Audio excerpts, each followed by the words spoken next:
welcome everyone. We're glad you could join us for the Russia-China session. I wanted to just, as you're getting lunch and getting situated, we're having a poll that will be associated with this session. And so I wanted, as you're getting settled, we won't start for another minute yet, but we want to have an audience poll both at the beginning and the end of this session on the question that you see here on the board. And in order to answer this, if you all go to the CNAS app that hopefully many of you have downloaded, if you go to the menu tab on the left-hand side, click on the schedule and find our session, you'll have the opportunity to click on the live poll button. And so we hope as you're getting settled that folks will take a minute and just answer this question: will the relationship between Russia and China evolve in the next 10 years in ways that will threaten U.S. national security interests? And it's just an interesting test given the debate, I think, in the analytic community on this question. And then we'll have the opportunity to note whether or not that has changed in any significant way after our panel discussion. So again, we'll start in another minute. Please take the time to get settled. But as you are, please go ahead and answer the question that's up on the board.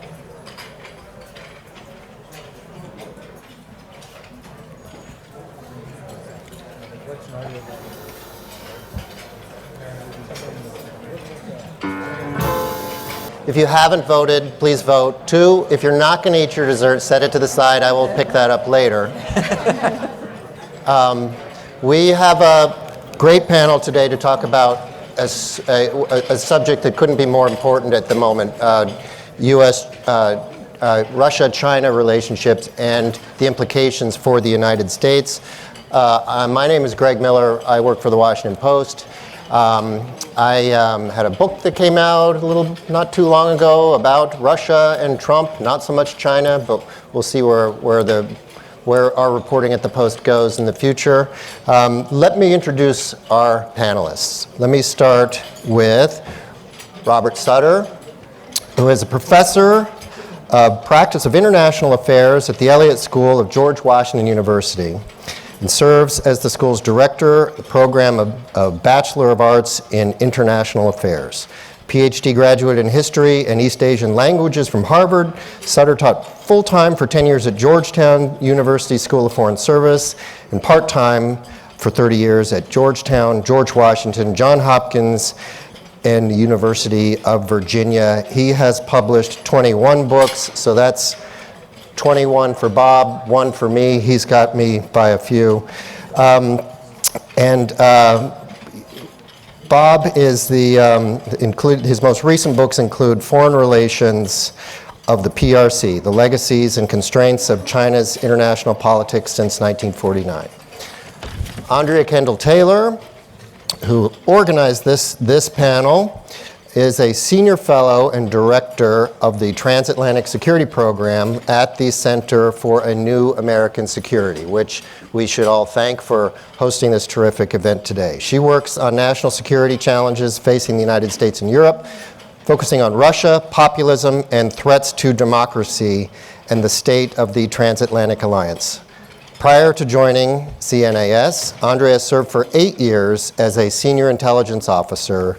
From 2015 to 2018, she was Deputy National Intelligence Officer for Russia and Eurasia at the National Intelligence Council in the Office of the Director of National Intelligence. Shanthi Kalathil, here on my immediate left, is Director of the International Forum for Democratic Studies. Her work is focused primarily on issues pertaining to democratization, development, and the impact of information and communication technology, with a particular emphasis on Asia. Previously in her career, she served as a senior democracy fellow at the U.S. Agency for International Development, an associate with the Carnegie Endowment for International Peace, a non-resident associate with the Institute for the Study of Diplomacy at Georgetown, and as a consultant for the World Bank.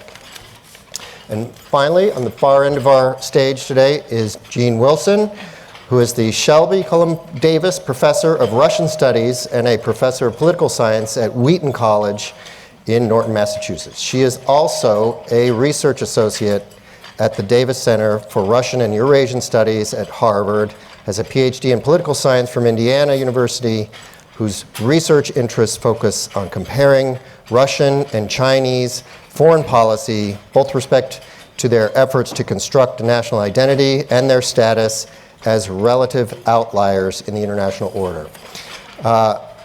We are going to dive right into our discussion today.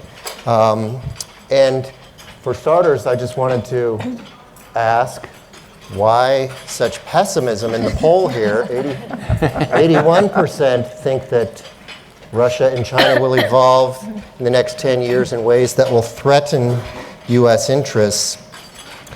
I mean, we're living through what seems to me to be like almost the summer of love for autocrats.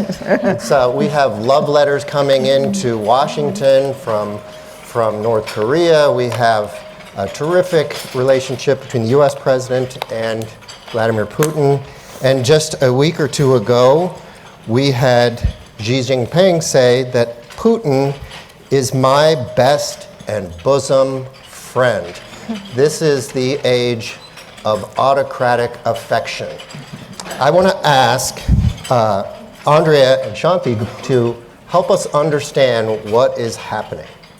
Sure, I can kick off. I think there's a ton of factors that I think are working and converging to push Russia and China together. And maybe I'll just say a few words about the 4 factors that I think are most important. The first and the most fundamental is this idea that Russia and China share an interest in counterbalancing the United States. So both of these countries, they share values, they share a vision of how the world should be ordered, and they're working together in order to undermine US influence globally. They both have this vision of a multipolar world, they have a vision of state sovereignty, they want to work to push back against what they see as illegal human rights interventions in states. And I think it's really important here to note too, we were talking about earlier, that there I think is a real sense of opportunity for both of them. They both see the United States as distracted, and they're really leaning in to accelerate the shift to a multipolar world order. The second factor, which I think is closely related, and I think that Shanthi will talk about a little bit more, is their desire to push back against liberal democracy. Both of these countries view U.S. efforts to promote democracy as thinly veiled attempts to spread U.S. influence. And I think it's important to note that they both view their own power in terms that are very much relative to the United States. And so for Russia in particular, if you can undermine the West, if you can undermine democracy, it's a way of maintaining, if not increasing, your own power relative to the United States. The third factor that I think is important is shared regime type. So we've seen there's obviously important differences between the Putin and the Xi regimes, but as Xi has consolidated power, centralized power in a way that's kind of against what has been a very consensus-based system in China, the two leaders look more similar, the systems are more similar, and there's a good body of academic research that suggests that shared regime type provides an important foundation for cooperation. So as the regimes look more similar, I think then that provides this foundation for coordination. And I think the final point is thinking about the repeated interaction. So I think it's safe to say, or fair to say, that this relationship very much started as they're being joined by mutual discontent. They had these shared grievances that brought them together. And I think my concern looking forward is that as they have repeated interactions, working on issues like Iran, like North Korea, the shared vision of human rights, that this repeated interaction then provides a foundation that helps overcome some of the historic mistrust that characterizes the relationship and provides a more meaningful and more enduring foundation for cooperation moving forward. Sure. Well, first, thank you to CNAS for hosting this terrific panel, terrific conference. Greg, you mentioned the Summer of Love, and I'd just like to pick up on that, actually. In a recent issue of Survival, the analyst of the Belt Road Initiative, Nadège Roland, who's written quite a bit about the BRI, quoted Antoine de Saint-Exupéry saying, "Love does not consist in looking at one another, but in looking together in the same direction." And I think that's a good way of characterizing this relationship, that even though at times Russia and China have not necessarily been perfectly aligned, and in fact, the relationship has typically been characterized as the marriage of convenience, we're seeing increasingly that they are looking together in the same direction on a number of fronts. And so I'll just briefly mention three. The first would be on actual cooperation on the ground, particularly in Eurasia. It's always been a little bit fraught because it borders both of them and they both see that as part of their backyard. But I think increasingly with the Belt Road Initiative and with initiatives coming out of Russia, such as the Greater European Partnership, there seem to be increasing opportunities for tie-ups there. And they speak to each other's strengths in a complementary fashion. They help fulfill each other's needs and essentially provide things that the other can't in a way that I think works to both of their benefit. The second I would say and highlight is in the area of technology cooperation. Of course, there's always the issue of military technology, but I would look particularly at internet and ICT cooperation. You saw some of this in the realm of digital infrastructure, these tie-ups that were announced at the recent meetings. So for instance, Huawei was announced to be providing 5G infrastructure for Russia. There was a JV announced between the Chinese company Alibaba and Russian companies to provide e-commerce services. And so you can see increasingly this type of digital integration between the two. But I think that the technology piece doesn't just stop at the actual technology. I think it actually is more important at the level of norms and values. So if you look back across a number of years, Russia and China have actually been quite aligned in trying to shape the future iteration of the internet in a way that will help promote authoritarian values, essentially. There have been a lot of conversations about where the internet will go. That has been shaped to some level by these very high-level conversations and efforts behind the scenes to push this norm of cyber sovereignty, which essentially says that states should be in control of the internet, and it sort of deprivileges NGO voices, genuine civil society, and takes a much more authoritarian approach to speech and protest on the internet, essentially classifying any type of anti-government speech as being a cyber threat.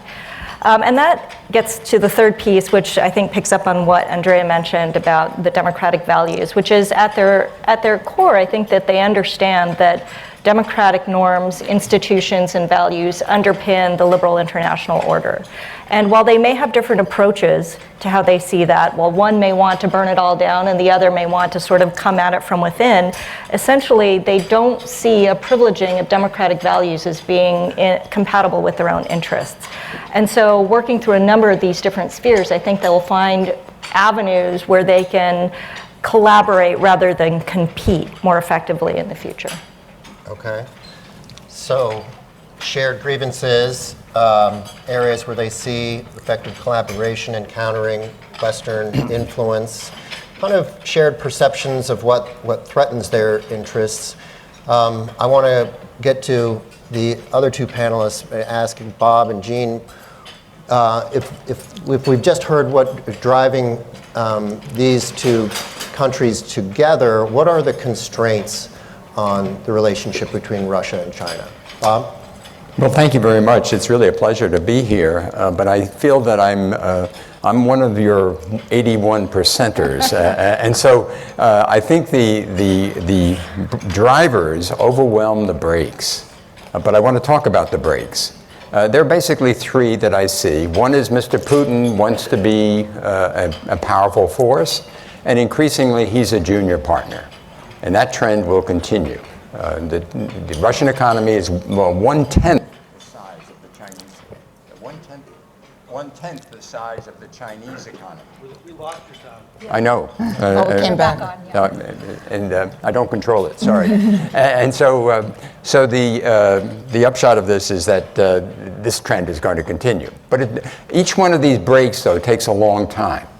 The second one is that the Russians are much more disruptive to the world system. The Chinese have a big stake in the world system. And so that's a big difference between these two. But again, to operationalize those kinds of things is very difficult, it seems to me. And the third one is maybe even longer term, is that it's the rim. In other words, they want to expand in their areas of influence. Well, they're going to expand at the expense of all those countries around them, the rim. And this is something that I think it will be a weakness for them if the rim gets its act together and is able to counter a lot of these things that are going on. And so today, what I see with the U.S., of course, is very important for the Rim. And the Rim won't be able to do this without the United States. And the United States probably won't be able to counteract Russia and China working against them without the countries around the Rim. And so what's needed is coming together in this regard. And here what I see, if I could play this out just a little bit as a constraint, the U.S. trade war, the U.S. pressure on China, putting a lot of pressure on China. And it's doing it in a way that maybe you could say, well, this will work against, this will drive Russia and China together. If you subscribe to the basic view that I look at, the Russian and Chinese have expanded in recent years largely because the U.S. has been weak, not because of strength. And if this strength looks strong to Xi Jinping these days, and he needs something to deal with this kind of situation, Mr. Putin has very little to offer. What Mr. Xi Jinping needs is very different than what the Russians can provide. And so under these circumstances, I think that's a very major constraint for China. I think they're going to be very careful about that. And knowing that Russia really can't help them in this regard and could be a liability if it's not handled correctly. Me? Yes, Jeanne. Hi. So actually, I think I'm the only one on the panel that actually legitimately believes in the constraints to the relationship. And I'm going to try to race through them and list 6 of them in this very short period of time. First of all, it's often said that there's a lack of trust between the two, and it's also said that the level of trust is growing, and I think both of those are true. But I think that one fundamental problem is that actually the Russian political elite is very reluctant to turn to the East. Their identity has historically been toward Europe and toward looking at Europe as the defining other, not toward looking at China. So there's considerable resistance among Russian elites even to making an economic turn to China. The second point, which has already been mentioned, is the asymmetry of the Chinese-Russian relationship. The Chinese treat the Russians as an equal, but that is a facade. I think, as we probably all know, China is an ascendant power and Russia is a declining power. And I think that really frames the long-term implications of the relationship. The third that Bob has already mentioned is economic disparities. My statistics are a little different, but I have CIA fact book gives China's GDP as 6 times that of Russia. China is Russia's major trading partner, but Russian trade to China is more or less insignificant. Unlike Shanthi, I think that the Chinese Silk Road Initiative is a challenge to Russia. They talk a good line, but when the Belt and Road Initiative originally was announced, the Russians ignored it. And then when they were invited to join the Asia Infrastructure Investment Bank, they declined the invitation. And later on, I think they came to see that they had little to gain from that attitude and they had to just go with the flow. But this is a threat, in my opinion, to Russia, particularly in Central Asia. At the present time, China's trade volume in Central Asia is far greater than that of Russia. And I think China's economic penetration of Central Asia is only likely to increase. A fifth topic that probably you've heard a lot about, but isn't probably quite as consequential, is tensions in the Russian Far East and Siberia, and the sort of press media and even among Russian elites publication that Chinese are overrunning Siberia and the Russian Far East and they're going to take it over, et cetera, et cetera. That's not true, but it speaks to a level of xenophobia that exists in Russia toward China. I also just want to close by saying something about Russia and China in the international order. It is true, of course, that there's considerable congruity in Russia and China's views. I do want to just point out areas in which they don't totally mesh. One is they usually vote together on the Security Council, but China did not support Russia in the 2009 resolution regarding the situation in Georgia, the 2014 resolution condemning the Russian annexation of Crimea, or the 2015 resolution regarding the case of MH17, the Malaysian airliner that was shot down in eastern Ukraine. They abstained on all these votes. And also, China is much less enthusiastic about some multinational organizations that Russia promotes, such as the Shanghai Cooperation Organization and also the BRICS. But it has been suggested that one of the reasons for Beijing's decision to push forward the BRI was actually that they couldn't get anywhere with the Shanghai Cooperation when they wanted to turn it into an economic community. And I would, I guess, finally close with saying that to really agree with Bob that that the disparities between the two make China really thinking much more in terms of competition as a bilateral competition, superpower competition with the United States, whereas Russia's mantra is that of a great power in a multilateral world. Thank you. So, Jeanne, so would you be the only one on the panel Well, you know, voting? the problem is, as you'll see when I come up with my with my next 3-minute comments, is that I probably still find myself in the 81%. All right. But I'll explain that. All right. So I want to ask, to pick up on where Jeanne was just heading about some of the tensions in this relationship. Jeanne put a fairly fine point on this issue in an article that she recently wrote, in which she said that Russia is in danger of becoming a raw materials appendage of China. That when you look at the tables of the top imports that each country takes from the other, China's top imports from Russia include fuel, wood, metal, animals. Russia's top imports from China, on the other hand, machinery, textiles, hides, metals, and then footwear, of all things. What does this sort of imbalance in their economies?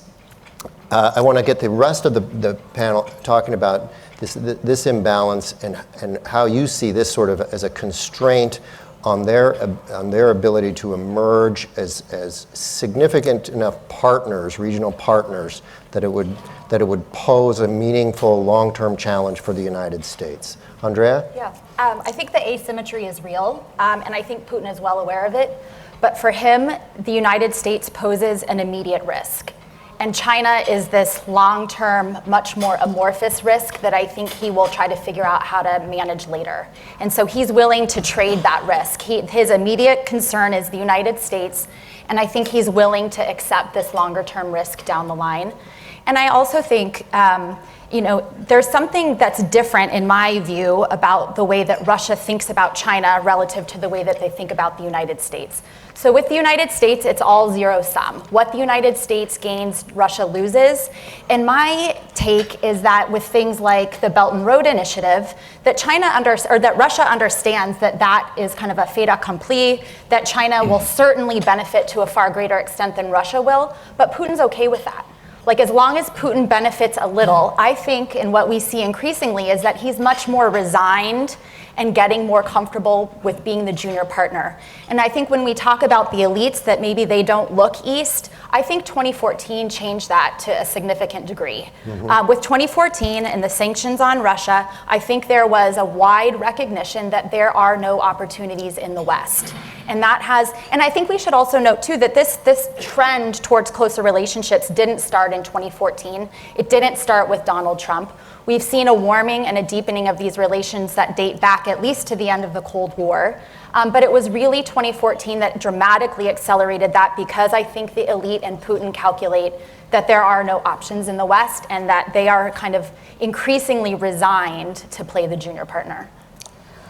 Do others on the panel agree that Putin is prepared emotionally to accept this junior partner status, Jeanne? I think that at some level Russia has to recognize that they are a junior partner, but I think that their pride makes it impossible for them to in any way publicly acknowledge that they are a junior partner. And the Chinese have been very helpful to them because ever since really, this is not new either, since the establishment of the Russian Federation back in the 90s, after initial sort of back and forth with Boris Yeltsin's democracy campaign and this sort of thing, the Chinese have been scrupulously respectful toward the Russians. I mean, they go out of their way to be respectful and deferent. I think she's playing his hand incredibly well. I mean, in terms of the best friend and she treats Putin with the respect that he thinks the United States should afford him. And so he is playing his hand incredibly well because even though there's a significant asymmetry and that China is the much more significant partner, Russia is useful. Russia is a useful distraction for the United States. It keeps the US from being able to focus entirely on China. And Russia backs China up in international institutions and pushing back against the United States. So even though China is the bigger partner, there is a lot of utility that they gain out of the Russia relationship, I think, in large part because of the distraction factor. So that's interesting. That if I hear you right, it sounds like you're saying that she is sort of playing Putin into Putin's psychology, the way we often hear people accusing Putin of playing to Trump's psychology. Right? I think that's fair. Okay. If we could look at this a somewhat different way, which I think might be helpful, the closeness of this relationship manifests itself by each side making accommodations.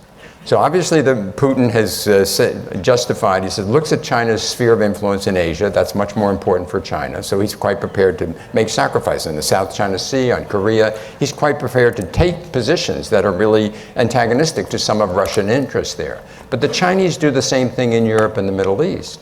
The Chinese join military exercises that the Russians have in the Baltic Sea that scares the bejesus out of those countries. And the Chinese want good relations with those countries, but they join the exercises. Do the same thing in the Eastern Mediterranean. The Chinese defend this fellow that tried to, the assassination attempt against the former Russian agent in England caused an outcry in the West. What did the Chinese do? Their defense minister went to Moscow 3 days later and said, "We are with you." I mean, they do things like this. And so both sides are doing this. And so I think they're both making accommodations in areas that aren't in their interest necessarily, but they're accommodating one another for the interests of the broader relationship. Shanthi, I want to ask you, you raised a very interesting subject of sort of one of the binding agents that you listed in this relationship are these shared norms and values which show up in interesting places, including on the internet, right? If we could rewind the clock, I think many of us in the West would have predicted that the online world would have been a threat to both these countries, would have been difficult for both Russia and China to contain and to manage, but they've been surprisingly effective at it. And you have we're a co-author of a very interesting article, I think it was published last year, that uses a new term called sharp power. And I wonder if you could tell us what you mean by that and talk about how both of these countries employ it. Sure. Well, I wasn't a co-author in that report, but my organization did put it out, and I think it did try to make an important distinction with the term sharp power, which is that traditionally we've thought of the efforts of Russia and China in the public spaces of democracy as akin to soft power, something that relies on attraction and persuasion and so on. And that's a definition of soft power that we're all quite comfortable and familiar with. What we tried to show with the term sharp power is that the activities pursued by Russia and China in this realm aren't exactly soft. They aren't exactly hard either. They're not military power, and they may not actually get all the way to economic coercion, but they nonetheless are manipulating the space of independent institutions and free societies. And that's an area in which I think Russia and China have essentially a very similar approach, even if the tactics differ. I was really struck by listening to the comments of the other panelists just now. If you study China, you're very familiar with the phrase win-win cooperation. You probably are also familiar with the phrase community of common destiny, which is kind of a tagline for the Belt Road Initiative. It is ironic to me that in the emerging Russia-China relationship, they actually managed to embody these concepts in a very real way. I've never been able to see it before, but I do see it with these examples. And in this realm that we've just been discussing, I think their efforts to degrade and undermine open space and democracies are absolutely complementary, and they do see that they can work, if not in concert, but at least in a way that will reinforce each other's efforts. Go one step farther on that. So what are the ways and the differences in the ways in which those two countries pursue this activity? I think in the information space, which you referred to earlier, for instance, we're all quite familiar with the efforts of the Kremlin to promote disinformation in democracies, for instance. We don't have to go into great detail there. But that's one type of way in which you can disgrade discourse and divide democracies from within, push on pressure points. I think what the Chinese government it hasn't engaged in that so much, as far as I can see, in many democracies around the world, although I would point to Taiwan as a place where you see emerging evidence of that in the Chinese language space. But with the Chinese government, you see the types of tie-ups that I mentioned just now with respect to the tie-ups in 5G, in infrastructure, as well as in sort of influencing the architecture of the information space around the world, and in so doing, essentially taking certain topics off the table without people really being aware of it. So for instance, just as by one way of example, there's a prominent Chinese-owned platform called WeChat, which is used primarily within China, but is gradually spreading outside of China. And recently there have been more and more examples of that platform being used to censor speech outside of China's borders, that certain terms just don't come up. And that, I think, is an incredibly alarming trend. It gets to this aspect of sharp power that I mentioned. And again, different tactics, but similar ultimate result. Maybe one point I can add on to that too, though, is they definitely pursue different tactics, but one of the things I've written about in a piece is increasingly being aware of the synergy between those tactics. So while Russia comes along with the information operations and the support of corrupt networks and all of these things that kind of weaken democratic actors' commitment to democratic norms and practices, that has marginal impact. It tends to be most influential with, I think, groups who are already predisposed to agree with Russia. But then you've got China coming in the back with influxes of cash and other resources that really give a lot of governments the capacity to pull away from the West. So it's even though they're having these different approaches to undermining democracy, that the combined effect amplifies the impact of each. And I think that's something that we will have to increasingly pay attention to. I think we see it most fully right now in Europe and Serbia and other countries like that, maybe less so in other regions like the Middle East. But I think it's something that we have to be prepared for, is the growing synergy between what they're doing. So let's talk about that for just a minute longer. So the idea that both these countries see reasons to and engage in actively undermining democracy. But Bob, and I think Jeanne also talked about, there is a divergence between Russia and China in terms of their separate interests in maintaining much of the world order. How do you reconcile these things, Bob? Well, I think what's just been suggested about this cooperation between the two, the synergy between them, I think it's a valid point. The problem is we don't know what Mr. Putin and Mr. Xi Jinping say to each other when they meet, but they meet more than any other leaders in the world. And I don't think they talk about flowers. I think they talk about all sorts of other things. And the evidence that you see is double teaming America. And they do this all the time. And so I think this is a process that it's unfolding. And so, no, the Chinese aren't going to do the highly kinetic, highly assertive, obnoxious things that the Russians do, but they will support them. And if they get into trouble, they will continue to support them. And the Chinese do it differently. And the Chinese aren't quite so benign as we know. A lot of these sharp power operations that are vis-a-vis Taiwan, they're also very wide in other places too, including here. And so this is a very different type of situation. They're converging to some degree in that regard as well. But I do think that if this pattern of double teaming is something which I think is what I see in their behavior. Well, one of the things we heard from their recent meeting, I mean, we don't know what they say behind closed doors, but openly they jointly, Putin and Xi jointly condemned the hegemonic dominance of the international system. But Jeanne, doesn't China have something at stake in the international system? Well, I think that is, it seems to me that the Chinese have actually become, particularly in the Donald Trump era, the major defenders of globalization in the international system and free trade. So, Xi Jinping goes to the Davos conference and he gives this trademark speech on globalization. He shows up, a little while later at the Paris Climate Accords and as a defender of the climate agreements. They have a stake in the system that is greater than that of the Russians, although the Putin and the Kremlin still does, I think, on those joint statements, they both come out in favor of globalization, et cetera, et cetera. But I would say that the Russian position is much less enthusiastic, and they aren't nearly as invested in the system as the Chinese are.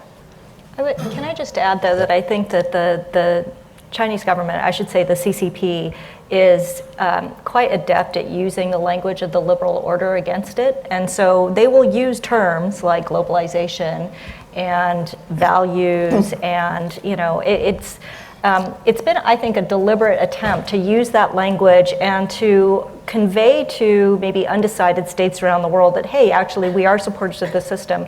But when you dig down into it, when you look at what that language and rhetoric actually means and the conversations that happen within China, you see that they mean something quite different. Their universal values do not mean to the CCP what they would mean to, say, a human rights defender in the United States or other democracies. And that, again, is a deliberate attempt to try to use that language that now has its own legitimacy and currency, but to I don't want to use the term weaponize because everybody uses it, but really to undermine that language and to hollow it out. So backing up just a tiny bit here, I want to ask, help me, if we could go sort of down the row here, describe what sort of moment are we in now? Are we in a moment of kind of strategic competition between authoritarian regimes and democracies? And I think it would be good to start with you on this one, Shanthi. What are the stakes for democracies in this competition? I know there have been a lot of terms bandied about, so I won't add to that. I mean, I do think that there is a fundamental struggle over values at foot right now in the world, and that the stakes for democracies are incredibly high. I don't know how much more clearly to put it. I think in the democracies of the Transatlantic Alliance and elsewhere, there's been a complacency that over a number of years since the end of the Cold War, and now democracies are slowly waking up to the challenge that is not just a traditional security-based challenge or an economic challenge, but it really is a values-based challenge, and it will force democracies to essentially reaffirm that those values are still fundamental and important, and to do so in an active way. And that means both affirming that at home as well as in actions overseas. Anybody else want to add? Yeah, I couldn't agree more with what Shanthi just said. I think China's rise and Russia's growing assertiveness are having profound impact on the geopolitical order. And in that way, they're creating conditions that are more conducive to authoritarianism. So you can talk about the kind of model now that China and Russia provide for other like-minded leaders who might be inspired by Putin's tactics, or who look at the China model and now understand that prosperity no longer runs through the liberal West. It's their direct tactics. And so I think the threats are real, and I think, in this moment, I think the Russia-China relationship has moved far beyond what we would have expected just a few years ago. And I think it's really time to do hard thinking about how to prevent their closer relationship and to plan for particularly the growing coordination between them. Okay. On this issue, I'd just like to reflect over the past 2 years the change in American approach to China and the challenges China poses for the United States. It's been a remarkable change. It's underway. And it seems to me that the Russian angle in this has not been investigated or even discussed very much. The relationship with China and Russia, this isn't really discussed, and yet this seems fundamental, and it adds to this problem. We have an enormous problem with China, and now we have this on top of it. It's part of it. It's a very important part of it, it seems to me. It makes it worse. So in my briefings and so forth about this issue, when I finish, everybody says, this is very bleak. Your outlook is very bleak. It is bleak. And yet, if we don't do things about it, we'll be, I think it'll be very much to our detriment. And so the point that I would advise at this point is that we need a mindset that's open to this competition, this intense competition, these challenges that we're facing, not just from China, but from Russia with China.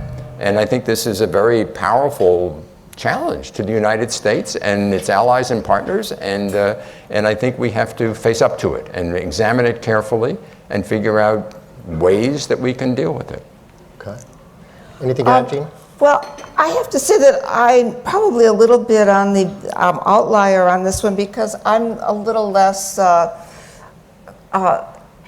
concerned about the collusion between the two countries. I have no idea really what Xi Jinping and Vladimir Putin talk about when they get together, and maybe they plan this all out. So I'd like to think about it in a little bit different way, and that is still to just more, each country, I think, seeks to achieve their own perceived interest. And in the case, and China simply just has a more active foreign policy than Russia does, and China's actively involved in Africa, for example. And China has no interest in the internal domestic affairs of a country. The fact that they're authoritarian is probably actually more convenient for them because it might make it a little easier to do business. Whereas in Russia's just much more oriented in its usual obsessive way toward the United States and trying to undermine Europe or the U.S. So let's pursue that a bit further on in terms of the United States, where it is and where it's headed in relation to this relationship between Russia and China. Andrea was just talking about how Russia and China increasingly sort of provide an authoritarian model to like-minded leaders. Let me try to be a little provocative here and just ask, does that include Donald Trump? Is he a like-minded leader, or is the United States approach toward these countries, which is it's confusing and disorienting in some ways, right? Because there's lots of conflicting signals in all directions, but some serious economic frictions with both countries right now, either through sanctions or through tariffs. So before we get to some questions from the audience, let's talk about the U.S. role here and what's happening and what you believe should happen. Andrea? Yeah, I think it's undeniable that the United States does play a role in this. First and foremost, I think the kind of withdrawal of U.S. leadership creates a vacuum that both Russia and China can fill. So they're obviously looking to take advantage of perceptions of U.S. disinterest in key regions. But I think it's a really hard question because we're clearly not going to be able to drive a wedge between these two countries, and this administration has pursued policies that are much tougher on China because that's the right thing to do. It has had the effect, I think, of driving them closer. But it doesn't mean that we should look to hive or peel one off the other, because I think that would be misleaded. So I think it gets back to what Bob was saying about having this mindset and being aware and open to the possibility that they will be working more closely together in the future, and then looking to limit the depth of that partnership. So if we can't drive a major wedge, we can maybe drive mini wedges, or we can look to agitate some of the seams in their relationship.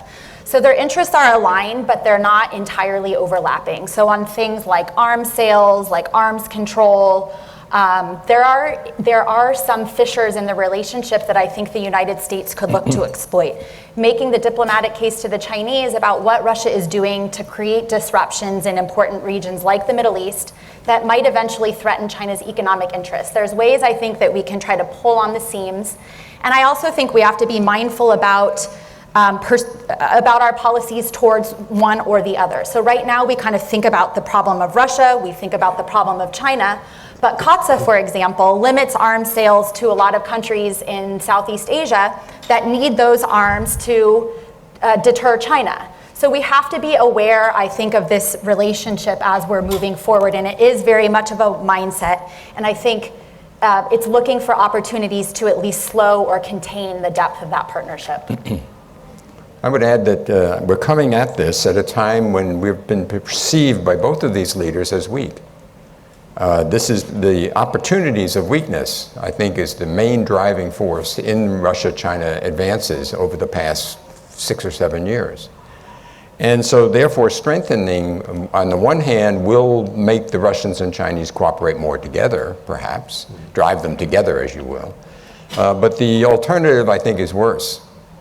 And so, so I think we need to make that judgment. We need to investigate that carefully and figure out which way is better to deal with this kind of a situation. Because if we go back to the other, the base now is weak. And so if we start playing this game of moving one against the other, they're just going to pocket whatever you offer, and they're not going to do it. What makes it weak, Bob? What makes it weak? The lack of resolution. The behavior of the United States in the face of various challenges is weak. And it's been seen as weak on both the part of Russia and of China. And so you look at China. They have a big stake in the order. The U.S. has a lot of influence in the order, and they just keep incrementally moving. This is not so much under Donald Trump, but under the previous government. And the record, I think, is very clear on this. And so this is what you want to stop, it seems to me. And that's something that and the Russians, of course, have been working with the Chinese all throughout this period. And so this is something that I think needs attention. I think maybe the only other thing I would add, we're almost remiss in not mentioning this, but the importance of allies. So if you have in a world of geopolitical competition with Russia and China working together, then you certainly need your European allies and your allies in Southeast Asia. And so that has been, I think, this administration has rightly set out geopolitical competition, but gone about it all wrong. I mean, in this era of competition, if Russia and China are working together, we better not be going it alone. And most of them are all along the rim. Yeah. Any, Shanthi or Jeanne, anything on the U.S. role before we kick it out to the audience for some questions? We are about 1 o'clock. We got about 20 minutes or so, a little over 20 minutes for questions. I would just flip the frame just slightly to say that I actually think it's incredibly important and welcome that we're having a conversation about democratic institutions and values in the context of a national security conference. And so I think, while we think about what we're doing in terms of foreign policy, we also have to think about how democracies can be made more resilient at home. I actually think that's an important part of the toolkit. And also going to the allies question, sort of coordination and a sense of solidarity among democracies, essentially, to defend those values and to work together to do so. All right, why don't we take some questions? I saw that hand go up first. Go ahead, sir. Oh, wait a second. We're going to bring microphones around. Sorry. And if you could identify yourself, right behind you. Right behind you. There you go. Yeah, hi, thank you. You mentioned imports from China into Russia. You didn't mention anything about telecommunication equipment. Do you think Russia has any kind of security concerns about utilizing Chinese infrastructure for their telecommunications? I think that's a great question. I was wondering the same thing myself. Why is Russia willing to trust China to build a 5G network, for instance? I can only imagine that they should be. I mean, doesn't everyone spy on everyone? It's been alluded to, and I think it's actually been said that, up until 2014, Russia had restrictions on the technological level of arms that they would sell to China, and they also had restrictions on the foreign investment that they permitted into Russia by Chinese firms, and they had restrictions on foreign investment in the Russian Far East.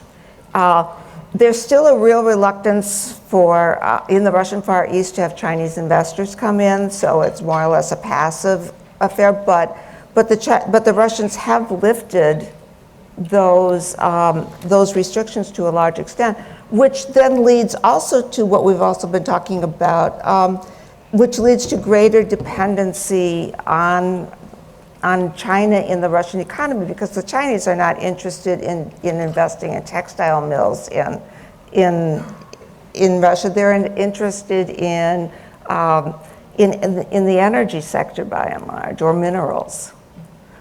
I don't know the answer to your question, but it seems like a very valid one.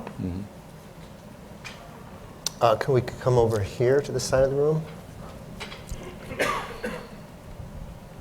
Thank you. I'm Satoshi Nishihata from Happy Science USA. As someone said, I think we should prevent a close relationship between China and Russia because it will be a two-front strategy for us. So what could be the effective strategy that we Americans can do to prevent the close relationship between them? Thank you. So if I think I heard that right, the question is, what can the United States do? I don't think anybody, unless I'm misreading you, I don't think anybody believes you can prevent this relationship from growing and evolving, but there are ways you can try to constrain it. So what would those be? Well, I think we need a lot of strengthening on our part, and I think we've suggested, of course, that it's very important to work with allies and partners, and the strengthening should be across the board, and the values part of the United States should be strengthened, as well as the political order, the economic structure of the United States, and defense. It all is involved in making the United States stronger and a more formidable actor in the world, and looking toward changing the balance of power in a way that would be advantageous to the United States and would give the Russians and the Chinese pause in their efforts to challenge the United States and weaken it. And I think it's a longer term process. I don't think it's containment, but it's clearly a strategy that builds the forces that are on your side, makes them stronger, so that the other side will be more cautious. I have a great belief that China's behavior in world affairs is heavily determined by circumstances. They have these desires, but the circumstances really matter, and it constrains them. And we need to make more circumstances that will constrain them.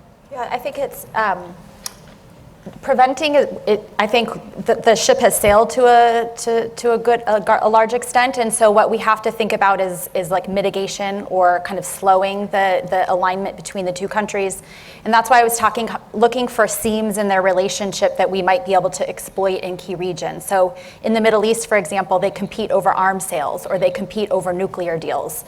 So finding ways to try to leverage some of those differences. I think arms control could be a potential avenue for trying to at least increase some of the distrust between the two sides or some of the anxiety between the two sides. I don't think China was happy about the fact that Russia wasn't able to comply with the INF, because now they're out, the United States is no longer limited in what it can produce. That's a source of tension in their relationship that maybe there are creative ways that we may be able to exploit in future arms control negotiations. So I think it's identifying where their interests aren't so synced up and trying to pull on those themes. And then I think, again, like the resilience piece, just building up the resilience of the West to kind of limit the potential damage that that relationship has the potential to cause is also a really important piece of it. All the way to the front here, please. I'm Peter Humphrey, an intel analyst and a former diplomat. The great global game here is to make the world safe for autocracy and the corruption that accompanies autocracy. And we know things like who's got bank accounts overseas, who's got multiple girlfriends, we may know their names. We know whose house is way too big for his income. We've got this incredible intelligence machine with granularity of information, and yet we're not broadcasting that back in to these countries to let the folks know just how bad it is. Why aren't we making a massive investment in breaking the Great Firewall and the Russian equivalent? Have we lost the ability to conduct effective and massive information operations? That's an interesting question. I mean, I think through my own reporting, know that this was something that the Obama administration sort of considered, at least to some degree in 2016 while Russia was interfering in that election. But there was a lot of skepticism among those in the NSC that that would be effective, right? If you're going to try to shame Putin, will that truly work? Will it have the same impact it would have in reverse here? I'm interested in what the panel has to say about that. Shanthi? Just a brief word about the firewall. You know, I mean, I started looking at the development of the Chinese censorship system roughly 20 years ago, actually before that, when it was really nascent. And at that time, there was a lot of focus on things like circumvention technology and things that could jump the firewall, for instance. I was never fully comfortable with the word firewall at the beginning, and I'm even less so now because I think it's actually a much more complex and resilient system of control that is not able to be hopped so easily. And so thinking about these issues is now incredibly complex because when the Chinese social media platforms are now all over the world and there are huge populations that are on them and essentially their whole lives are lived and the rhythms of their life are dictated by the commerce and so on those platforms, how do you break that? That's not a super easy question.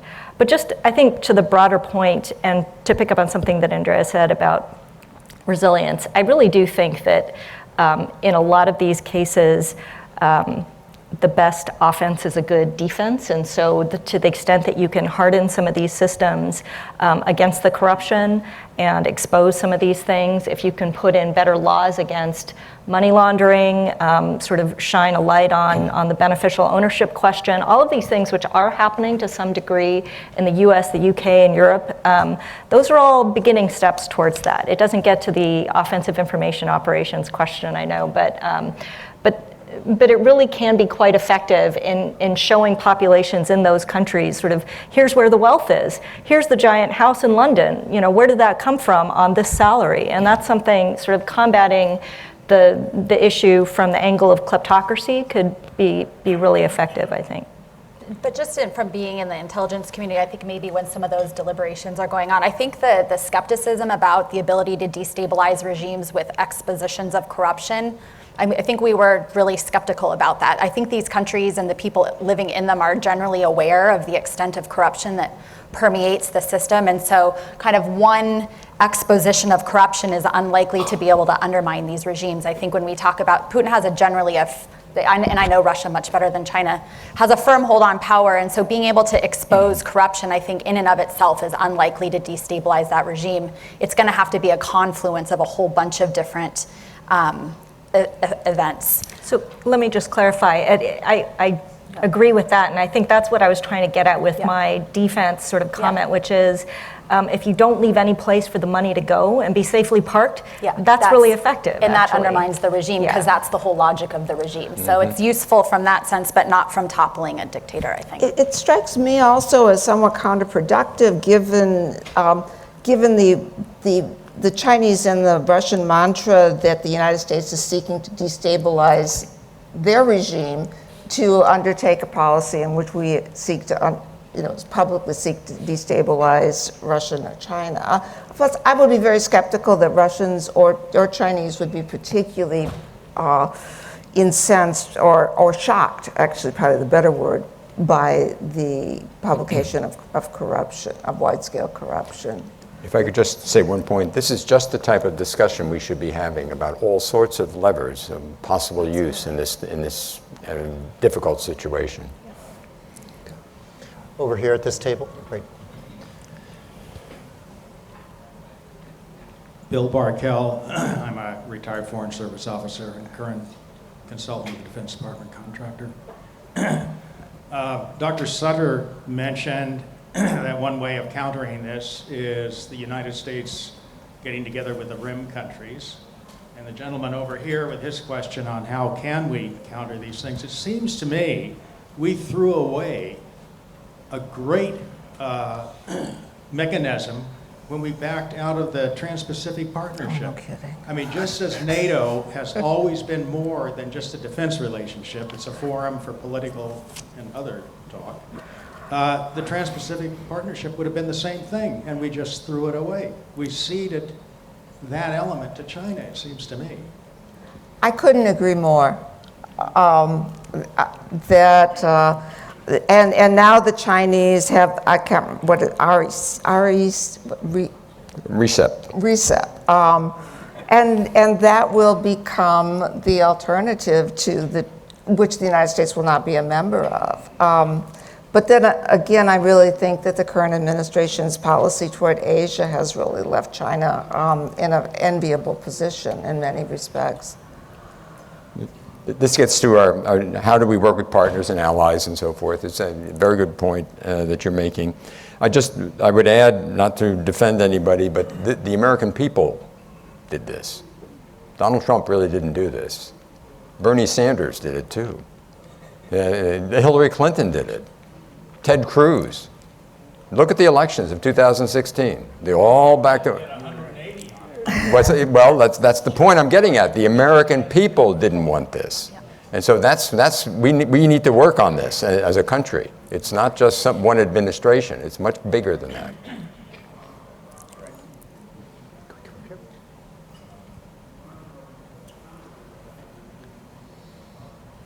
I'm Dave Stafford. I'm retired Northrop Grumman. You talked about trying to find areas in which the two aren't quite aligned, and I was thinking about Central Asia again. We saw how poorly Russia reacted to the IMF lending money to the Ukraine. If we bring the Bretton Woods institutions into Central Asia, and we begin to give them that opportunity to do the kinds of development that they may be interested in by using Western means, can we create more friction in these ways to pull the alliance apart between Russia and China? I'm skeptical still about, I think we've talked about Central Asia as a region where we would see competition between Russia and China for a very long time, and I still don't think we have evidence of it. The Belt and Road Initiative, for example, we talked about. I think Putin, even though he dismissed it at first and certainly is aware of the benefits that will bring for China, I don't think he has a choice, and so he's making efforts instead to link up with it to see what Russia could possibly benefit from the Belt and Road.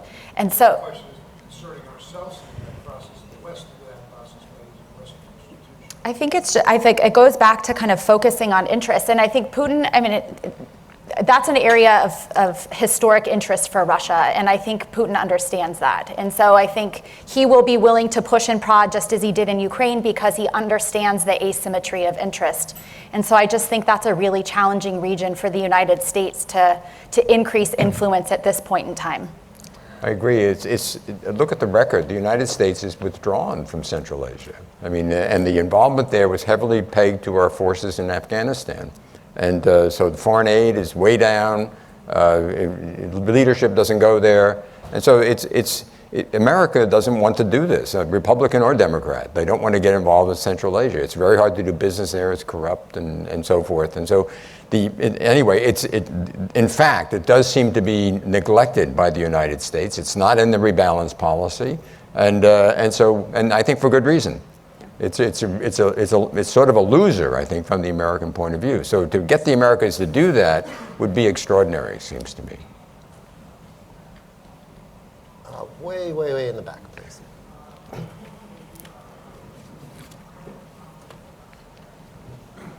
Hi, Daniel Katz, formerly the Wilson Center. One thing that's often talked about with the Russia-China relationship is the Arctic Circle, but we haven't really heard anything about that so far today.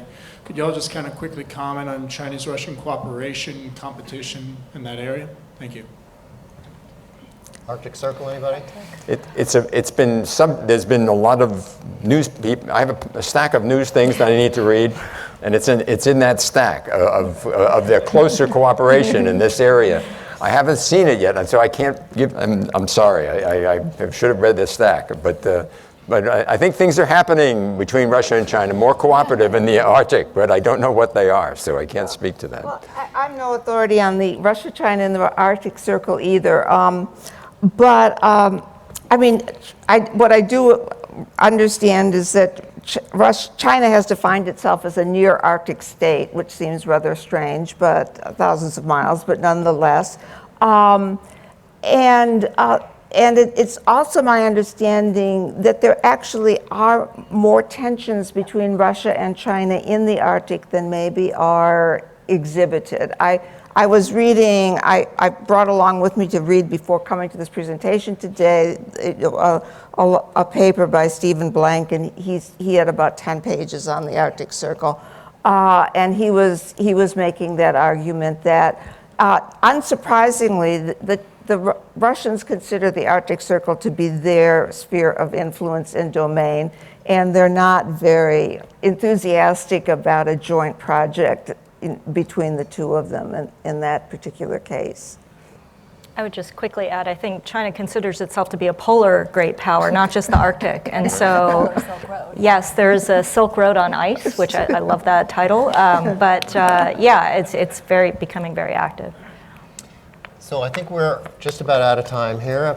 If anybody in the panel would like to make any final remarks, maybe while we ask you, if you don't mind, voting one more time to see if these numbers move at all, have been moved at all by our discussion today. And maybe one by one we can quickly just ask each of you, I mean, where you would vote on this question, and whether you think that this sort of is it inevitable that this relationship evolves in ways that threaten the U.S. Shanthi.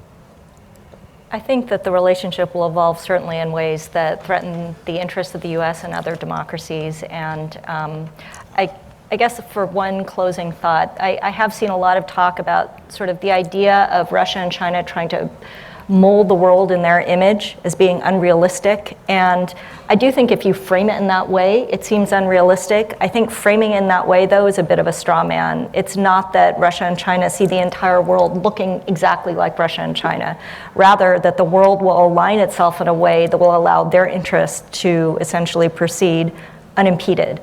And that world will inevitably look more authoritarian. And that's a bit of a distinction that I would hope to make. Thank you. Yeah, I couldn't agree more. I mean, I definitely don't think that Russia and China are looking to export their authoritarian models, but whether or not they intend to do it, the effect is the same. China's rise in Russian assertiveness are undermining democracy in really important ways. And I think the implications extend far beyond the kind of governance realm. I mean, these are hard security challenges for the United States. You can imagine Russia and China pursuing hostile actions in their peripheries at the same time. Just a simple coordination of actions. Russia goes into Ukraine or further into Ukraine, China in the South China Sea, that would significantly strain the US capacity to respond. Or you could imagine kind of Chinese investments in infrastructure in Europe using those investments in ports and rail to slow a NATO response to some sort of Russian aggression. So it's the normative, but it's also, there's some real hard security implications of this. And I think given the trajectory of the relationship and the very significant implications it would have for the US, it would be to our own detriment not to pay attention to it. Yeah, on the trend, if we were doing this 2 years ago, I'd be more pessimistic that the trend would develop and it would be much worse for the United States. The U.S. has been aroused, on China policy. This is an enormous change we're undertaking. And I think given that, the United States really matters in a lot of ways. It has an enormous impact, it seems to me, and particularly on China, and on both. And therefore, I think I'm not so sure how big it has momentum now. But I can see the United States, if it gets its act together, being a formidable circumstance that both of these countries have to deal with. And the result could be a very different type of Russia-China relationship. When I look at Chinese-Russian relations, I think, as I said before, that what strikes me most of all is the asymmetry in the relationship and the increasing asymmetry in the relationship. So when I look at it, assuming continued projection of current trends, I see Russia weaker and China stronger in 10 years. And and in that case, what I would say is going off the track a little bit, but I think that it is China that poses the challenge to the United States, not the Russian-Chinese relationship. And I think that the Belt and Road Initiative can be viewed as offering an alternative form of global governance that challenges the approach of the United States. And this is paired with, as Sally has mentioned, the notion of the community of common destiny and the Silk Road spirit. And all of this is a pointed rejection of the democracy and human rights agenda of the West. This has been a terrific panel. I hope that you guys have found it as enlightening as I have sitting up here. Thank you to the Center for New American Security. Thank you to the panelists, and thanks everybody for coming today. This was fabulous.